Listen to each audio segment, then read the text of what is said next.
तो फिर से आप सबका एक क्वेश्चन और एक कॉन्सेप्ट में स्वागत है, यानी कि वन क्वेश्चन वन कॉन्सेप्ट चल रहा है ये जो सीरीज है। और ये बहुत ही बेहतरीन क्वेश्चन है, तो ध्यान से समझेंगे। इसको भी मैं आपको दो तरीके से बताऊंगा। एक व्यक्ति अपनी आय का 75% व्यय करता है। यदि उसकी आय में 28% की वृद्धि के साथ ही उसकी व्यय में 20% की वृद्धि हो जाती है, तो उसकी बचत में कितने प्रतिशत की वृद्धि या कमी हुई हमें बताना है। तो ध्यान देंगे, सबसे पहले फर्स्ट मेथड से हम लोग देख लेते हैं कि ये कैसे बनता है। तो क्वेश्चन है, इसमें सबसे पहले मान लीजिए कि कितने का एक आदमी है। सबसे पहले तो ये बात ध्यान दीजिए कि किसी का भी जो आय है, किसी का भी जो आय होता है वो क्या हो जाता है, तो वो उसके खर्च यानी कि जितना वो खर्च करता है अब प्लस जितना वो बचा लिया, ये दोनों को मिलाने से हमें क्या बनता है, आय हो जाता है। यानी कि इनकम क्या होता है, एक्सपेंस प्लस सेविंग का योग हो जाता है। ठीक है, तो अब समझिएगा।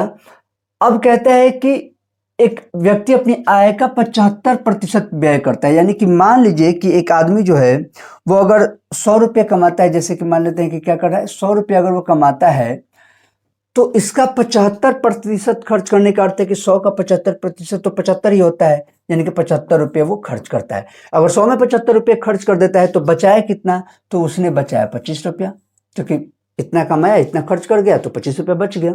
ठीक है, अब अगर आप ध्यान देंगे तो कहता है कि अब उसकी आय में 28% की वृद्धि के साथ, आय में क्या हो रहा है, 28% का वृद्धि हो जा रहा है। तो 100 रुपये कमाता है, उसमें 28% की वृद्धि हो गई तो वो कितना हो जाएगा, 128।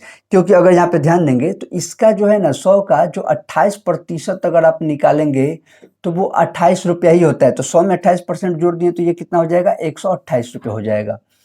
और कहता है कि उसके व्यय में यानी उसके खर्च में क्या हो जाता है, पर 20% की वृद्धि हुई। तो जब 75 का 20% आप निकालेंगे, 75 का 20%, तो 20% इसका जो होता है ना वो हो जाता है 15 रुपया। कितना हो जाता है, 15 रुपया। यहाँ पे 28% जो होता है वो आपका 28 रुपया ही रह जाता है।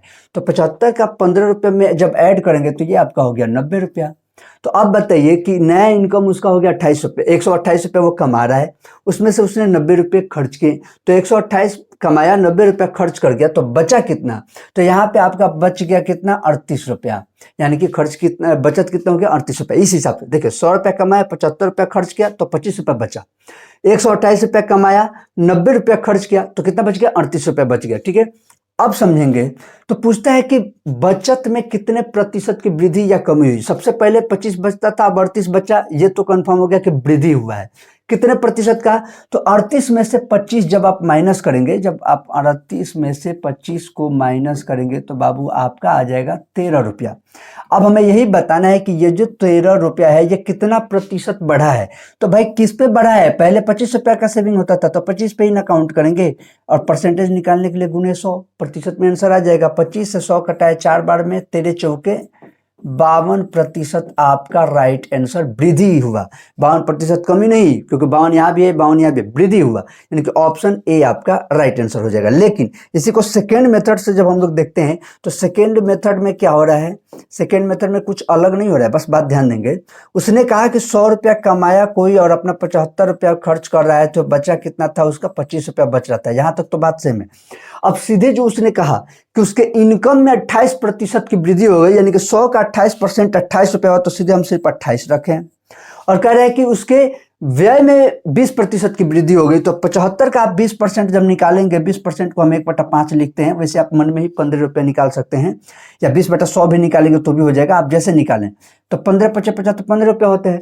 तो ये सीधे इसका व्यय का ले लेंगे और दोनों को माइनस कर देंगे, यानी कि इनकम 28 रुपये बढ़ा, खर्चा 15 रुपये बढ़ा, तो भाई कितना बच गया, तो 13 रुपये बच गया। ये 13 रुपया क्या बढ़ा, तो बचत बढ़ गया। अब यही 13 रुपया कितना प्रतिशत है, निकाल देना है किस पे, तो भाई पहले 25 रुपया होता था तो 25 और गुने 100, बात फिर वहीं पे आ गया, 25 चौके 100। अब रील में मैंने इसी मेथड से बना दिया है, 13 चौका 52%। जो रील फेसबुक पे और आप सभी जगह इंस्टा यूट्यूब पे देखते हैं तो उस पर मैंने ये मेथड बताया है। यहाँ पे आपको हमेशा किसी भी सवाल का पूरा प्रोसेस के साथ दोनों मेथड्स मिलेंगे, ठीक है, इस जगह पे। और वहाँ पे रील्स जो आते रहते हैं वो रील्स आते रहेंगे। तो ये आपको पूरी तरह से समझ में आ गया होगा। इसको आप एक बार मैं साइड हो जाता हूँ, स्क्रीनशॉट ले लीजिए, ठीक है। अब ध्यान दीजिए, अब ऐसी ही चीज़ों को, ये सभी पीडीएफ भी आपको चाहिए होंगे तो मैंने कहा है कि सिलेक्शन पाठशाला का टेलीग्राम जो चैनल है, टेलीग्राम चैनल पे जाइए, वहाँ पे आपको ये वन क्वेश्चन वन कॉन्सेप्ट का भी पीडीएफ मिलते चलेगा, मतलब फोटोज के रूप में इसका जो इमेज है वो भेज दिया जाएगा ताकि आपका काम हो जाए। तो ये भी वहाँ पे मिलते चलेगा। बाकी आप लोग मेहनत करते चलिए।